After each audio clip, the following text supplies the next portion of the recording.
Bienvenue à toi dans la première communauté française contre l'addiction à la pornographie. Au fur et à mesure de témoignages, de récits et d'avis, une chose qui revient souvent comme une espèce d'envie, comme une espèce de prière, c'est « je veux arrêter la pornographie », qui est un peu la même prémisse que « je veux arrêter l'alcool »,« je veux arrêter la cigarette »,« je veux être plus heureux »,« je veux avoir plus d'argent », ce genre de choses.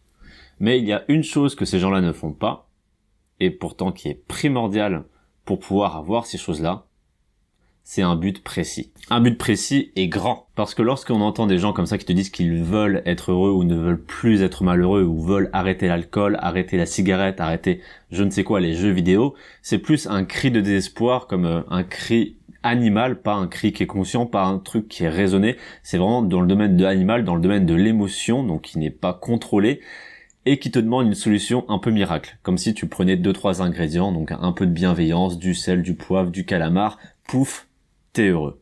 Pouf, tu n'es plus addict. Et ça marche pas comme ça. Malheureusement. Pour ceux qui n'ont pas bien conscience à quel point c'est profond, une addiction, c'est vraiment quelque chose qui fait partie de toi. Comme par exemple, là j'ai un grain de beauté juste ici. Si j'ai un caprice et que je me dis je veux enlever ce grain de beauté, bah je vais devoir, grâce à une espèce de opération chirurgicale, je vais devoir enlever une partie de moi, une partie de mon identité, une partie de ce que je suis. Et lorsque tu veux enlever de toi une addiction, tu vas devoir enlever de toi quelque chose qui est déjà toi. Et c'est pour ça que c'est difficile d'arrêter une addiction, c'est parce que tu mets en jeu quelque chose qui est en toi. Tu mets un morceau de ta personnalité, tu coupes un morceau de ton identité. C'est un peu comme dans Harry Potter, le 8e épisode. Harry, pour tuer Voldemort, il doit d'abord mourir, parce qu'il fait partie de l'Horcrux de Voldemort.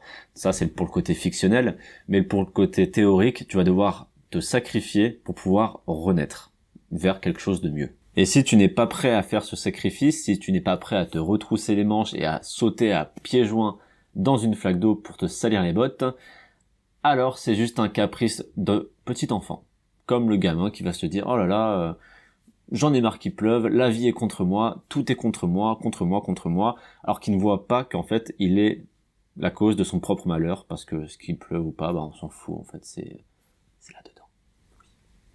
Après, quand je dis gamin, c'est bien sûr dans l'état d'esprit, dans l'attitude, ce n'est pas un vrai gamin en termes d'âge, ne soyons pas cons. Et qu'est-ce que j'entends par exemple plus grand? Donc on va prendre les 3 catégories de grosses addictions, donc la cigarette, l'alcool et le porno. Bon, le porno c'est pas une grosse addiction reconnue, mais moi vu que je parle principalement porno sur cette chaîne, alors on va la mettre là-dedans.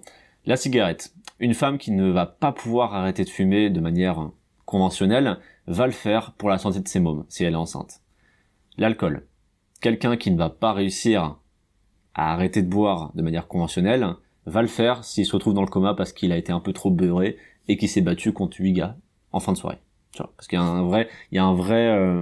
a une mise en danger de sa propre existence, de sa vie, hein, littéralement, il peut mourir s'il se bat et qu'il se prend un coup de couteau parce qu'il était trop bourré dans des quartiers malfamés. Tu vois ce que je veux dire? Quand ça atteint ta santé, quand ça atteint la santé de quelqu'un d'autre. Donc les enfants ou le mec qui vient de se faire tabasser.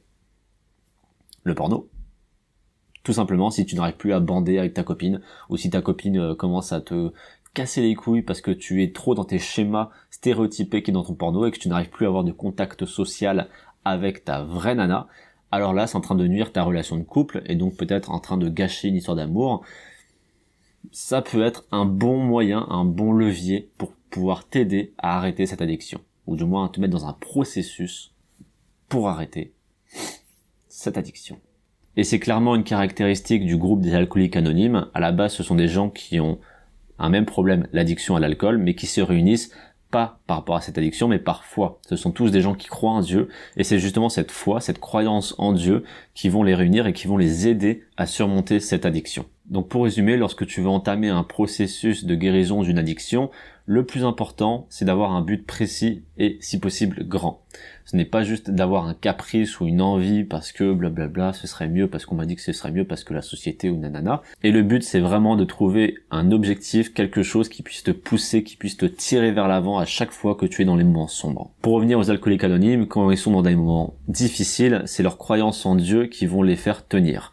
Nous, si on n'est pas croyant, on va essayer de trouver quelque chose qui soit similaire, quelque chose, un objectif assez fort, assez grand, pour pouvoir revenir dessus quand c'est la merde, pour pouvoir se dire, ok, mon objectif c'est ça, je ne vais pas craquer, je vais continuer, je vais me battre pour ce putain d'objectif. Ouais mon gars, ton envie ne doit pas être un simple caprice de gamin immature contrôlé par l'émotion, ça doit être quelque chose qui est raisonné. Tu dois être prêt à faire des sacrifices parce que c'est quelque chose en toi, c'est un morceau de ta personnalité que tu vas essayer de détruire pour pouvoir aller mieux. Et 3, il te faut un but bien précis et grand pour pouvoir t'aider dans les moments sombres, pour pouvoir t'aider à continuer à poursuivre ta route. C'est tout pour aujourd'hui. Sur cette chaîne, on parle principalement de pornographie. Tu peux choisir ici le prochain sujet de la vidéo. Moi, je te dis à la prochaine. Force et bienveillance.